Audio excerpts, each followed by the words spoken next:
माननीय सभापति जी, पश्चिम एशिया में चल रहे युद्ध और उससे बनी परिस्थितियों से हम सभी परिचित हैं।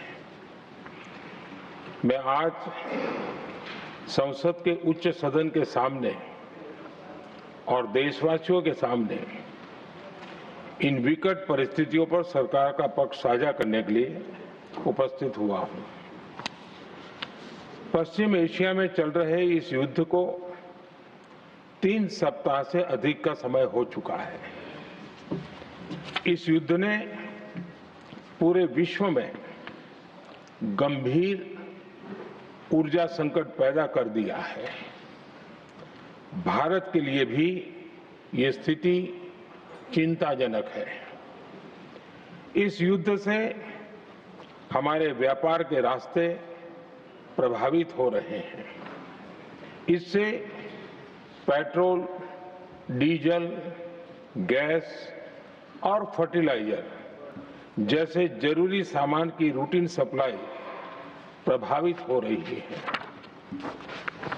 गल्फ देशों में करीब 1 करोड़ भारतीय रहते हैं, वहां काम करते हैं। उनके जीवन और आजीविका की सुरक्षा भी भारत के लिए बहुत बड़ी चिंता है। हॉर्मुज़ स्ट्रेट में दुनिया के अनेक जहाज फंसे हैं। उनमें बहुत बड़ी संख्या में भारतीय क्रू मेंबर्स हैं। ये भी भारत के लिए एक बड़ी चिंता का विषय है। ऐसी विकट परिस्थिति में आवश्यक है कि भारत की संसद के इस उच्च सदन से शांति और संवाद की एकजुट आवाज पूरे विश्व में जाए।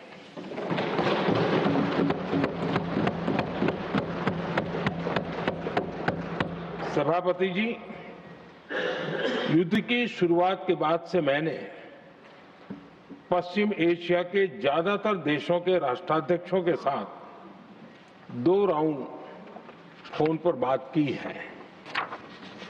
हम गल्फ के सभी देशों के साथ लगातार संपर्क में हैं। हम ईरान, इजराइल और अमेरिका के साथ भी संपर्क में हैं। हमारा लक्ष्य डायलॉग और डिप्लोमेसी के माध्यम से क्षेत्र में शांति की बहाली का है।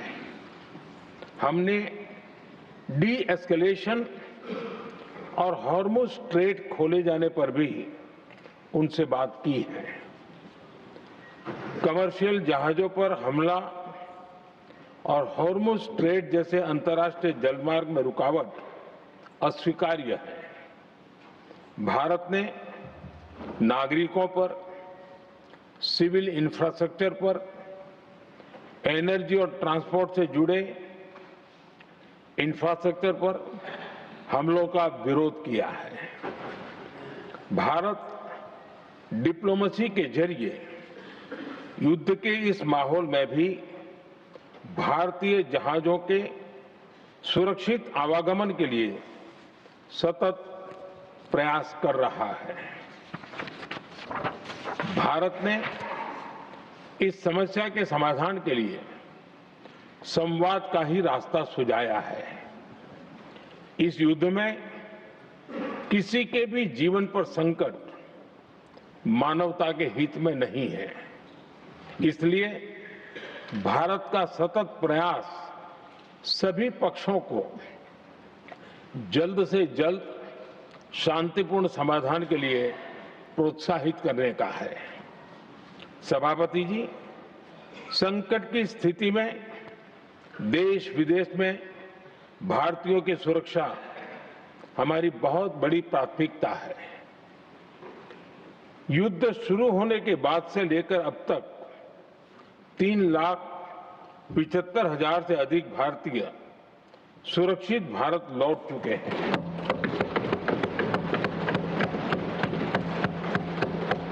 ईरान से ही अभी तक 1000 से अधिक भारतीय सुरक्षित वापस लौटे हैं। इनमें 700 से अधिक मेडिकल की पढ़ाई करने वाले युवा हैं। हमारी सरकार संकट के इस समय में पूरी संवेदनशीलता से काम कर रही है। सभी देशों ने वहां मौजूद भारतीयों की सुरक्षा का पूरा आश्वासन दिया है। हालांकि ये बहुत दुखद है कि हमलों के कारण कुछ भारतीयों की मृत्यु हुई है और कुछ घायल भी हुए हैं। ऐसे मुश्किल हालात में परिवारजनों को आवश्यक मदद दी जा रही है। जो घायल हैं, उनका बेहतर इलाज सुनिश्चित कराया जा रहा है। सभापति जी, हॉर्मुज स्ट्रेट विश्व व्यापार के सबसे बड़े रूट्स में से एक है।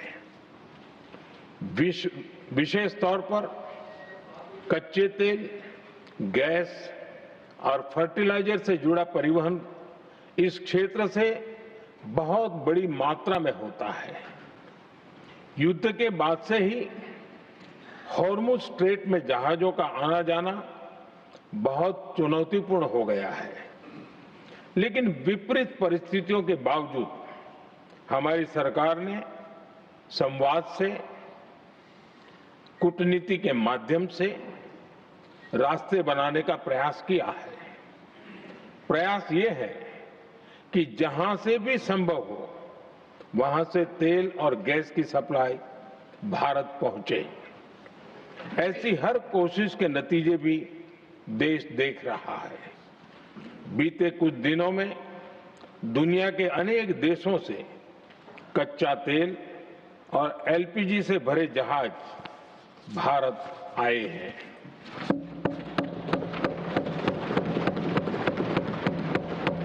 इस दिशा में हमारे प्रयास आने वाले दिनों में भी जारी रहेंगे। सभापति जी, भारत का प्रयास है कि तेल हो, गैस हो, फर्टिलाइजर हो, ऐसे हर जरूरी सामान से जुड़े जहाज भारत तक सुरक्षित पहुंचे।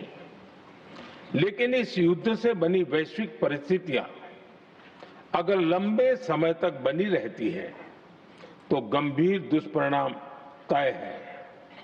इसलिए भारत ने अपनी रेजिलियंस बढ़ाने के लिए जो भी प्रयास बीते वर्षों में किए हैं, उनको और गति दे रहा है।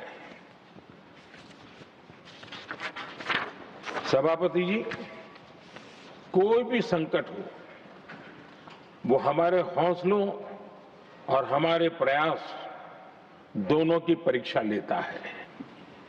देश ऐसे संकटों का बेहतर तरीके से सामना कर सके, इसके लिए बीते 11 वर्षों में निरंतर निर्णय लिए गए हैं। एनर्जी इंपोर्ट का डाइवर्सिफिकेशन ऐसे ही प्रयासों का हिस्सा है।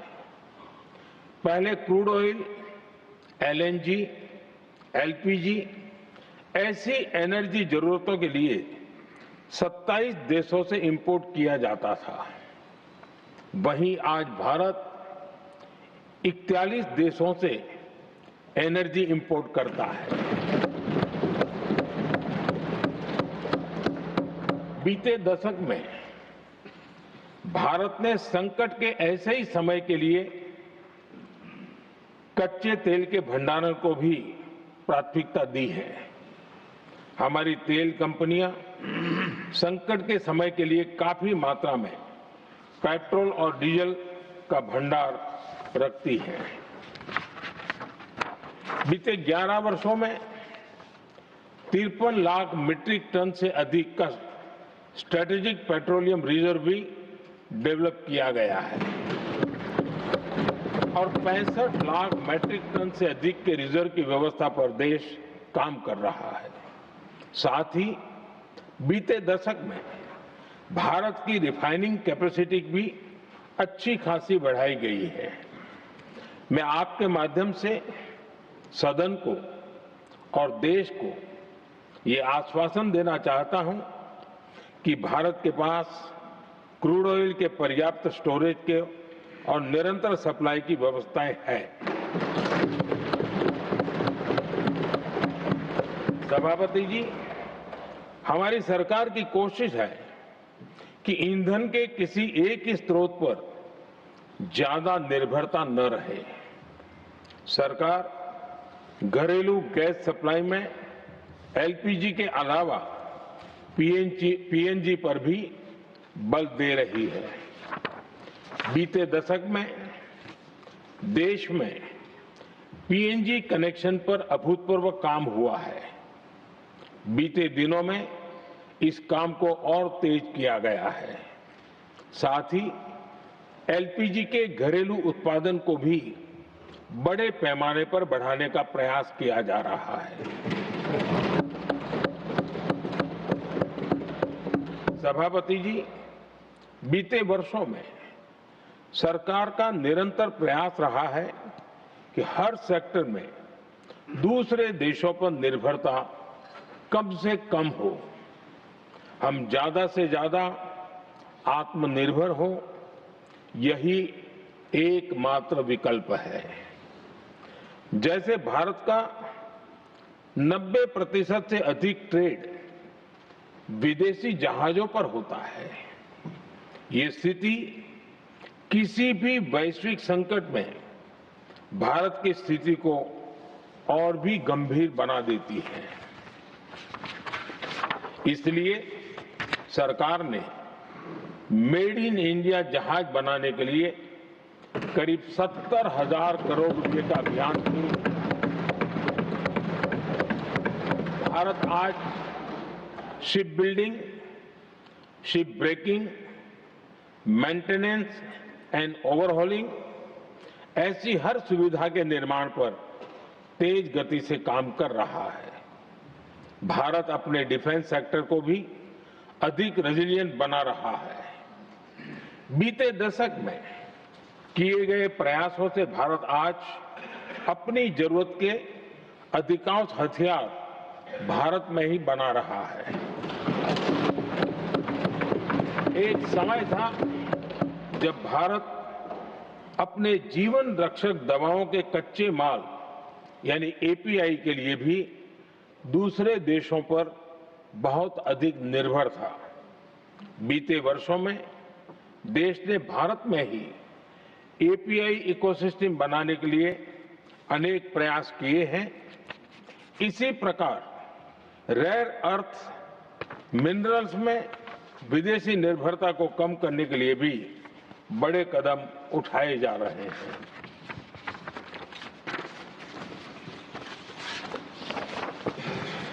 आदरणीय सभापति जी, वर्तमान संकट ने पूरी दुनिया की इकोनॉमी को हिला दिया है। अभी तक पश्चिम एशिया में जो नुकसान हुआ है उससे रिकवर होने में भी दुनिया को बहुत समय लगेगा। भारत पर इसका कम से कम दुष्प्रभाव हो, इसके लिए निरंतर प्रयास किए जा रहे हैं। हमारी इकोनॉमी के फंडामेंटल्स मजबूत हैं और सरकार पल पल बदलते हालात पर नजर रखे हुए है।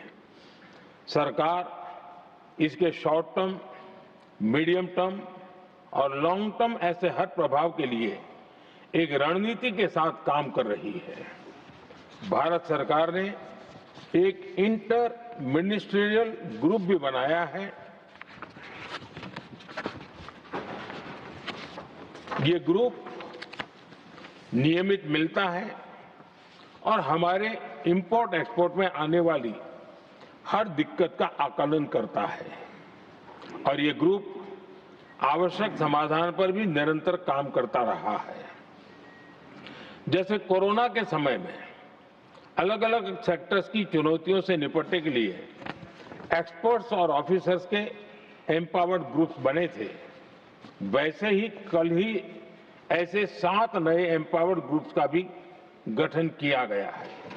ये group supply chain, petrol diesel, fertiliser, gas, महंगाई ऐसे विषयों पर त्वरित और दूरगामी रणनीति के तहत कार्रवाई करने का काम करेंगे। मुझे पूरा भरोसा है कि साझा प्रयासों से हम परिस्थितियों का बेहतर सामना कर पाएंगे। आदरणीय सभापति जी, सरकार ये भी प्रयास कर रही है कि आने वाले बुआई के सीजन में किसानों को पर्याप्त खाद मिलती रहे। सरकार ने खाद की पर्याप्त सप्लाई के लिए आवश्यक तैयारियां की हैं। सरकार का निरंतर प्रयास है कि किसानों पर किसी भी संकट का बोझ न पड़े। मैं देश के किसानों को फिर आश्वस्त करूंगा कि सरकार हर चुनौती के समाधान के लिए उनके साथ। आने वाले समय में ये संकट हमारे देश की बड़ी परीक्षा लेने वाला है और इस परीक्षा में सफलता के लिए राज्यों का सहयोग बहुत आवश्यक है। इसलिए इस सदन के माध्यम से मैं देश के सभी राज्यों की सरकारों से भी कुछ आग्रह करना चाहता हूं। संकट के समय गरीबों पर, श्रमिकों पर, प्रवासी साथियों पर बहुत बुरा असर पड़ता है। इसलिए पीएम गरीब कल्याण अन्न योजना का लाभ समय पर मिलता रहे, ये सुनिश्चित करना होगा। जहां प्रवासी श्रमिक साथी काम करते हैं, उनकी परेशानियों को दूर करने के लिए प्रोएक्टिव कदम उठाए जाएं। ऐसी स्थितियों पर नजर रखने के लिए राज्य सरकारें विशेष व्यवस्थाएं करें तो इससे काफी सुविधा होगी। राज्य सरकारों को एक और चुनौती पर भी बहुत अधिक ध्यान देना होगा। ऐसे समय में कालाबाजारी करने वाले, जमाखोरी करने वाले बहुत एक्टिव हो जाते हैं। जहां से भी ऐसी शिकायतें आती हैं, वहां त्वरित कार्रवाई होनी चाहिए। जरूरी चीजों की सप्लाई निर्बाध चलती रहे, ये सुनिश्चित करना हर राज्य की प्राथमिकता होनी चाहिए। आदरणीय सभापति जी, मैं सभी राज्य सरकारों से एक अनुरोध और करना चाहता हूं। संकट चाहे कितना भी बड़ा हो, भारत की तेज ग्रोथ बनाए रखना हम सभी का दायित्व है। हमें इसके लिए हर जरूरी कदम, हर जरूरी रिफॉर्म्स तेजी से करते रहने होंगे। ये राज्य सरकारों के पास बहुत बड़ा अवसर भी है। ये टीम इंडिया की भी बहुत बड़ी परीक्षा है। कोरोना के महासंकट में केंद्र और राज्यों ने टीम इंडिया बनकर कोविड मैनेजमेंट का एक बेहतरीन मॉडल सामने रखा था। अलग अलग पॉलिटिकल पार्टी की सरकारें होने के बावजूद टेस्टिंग, वैक्सीनेशन से लेकर जरूरी चीजों की आपूर्ति टीम इंडिया के प्रयासों से ही सुनिश्चित हो पाई थी। हमें उसी भावना के साथ आगे भी काम करना है। सभी राज्य सरकारों और केंद्र सरकार के प्रयासों से देश इस गंभीर वैश्विक संकट का प्रभावी रूप से सामना कर पाएगा। आदरणीय सभापति जी, ये संकट अलग प्रकार का है और इसके समाधान भी अलग प्रकार से ही तय किए जा रहे हैं। हमें धीरज के साथ, संयम के साथ, शांत मन से हर चुनौती का मुकाबला करना है। आदरणीय सभापति जी, जैसा कि हम देख रहे हैं कि इस युद्ध को लेकर पल पल में हालात बदल रहे हैं, इसलिए मैं देशवासियों से भी कहूंगा कि हमें हर चुनौती के लिए तैयार रहना ही होगा। इस युद्ध के दुष्प्रभाव लंबे समय तक रहने की प्रबल आशंका है, लेकिन मैं देशवासियों को भरोसा देता हूं, सरकार सतर्क है, तत्पर है और पूरी गंभीरता से रणनीति बना रही है हर निर्णय ले रही है। देश की जनता का हित हमारे लिए सर्वोपरि है। यही हमारी पहचान है, यही हमारी ताकत है। इसी भावना के साथ मैं अपना वक्तव्य समाप्त करता हूं। बहुत बहुत धन्यवाद।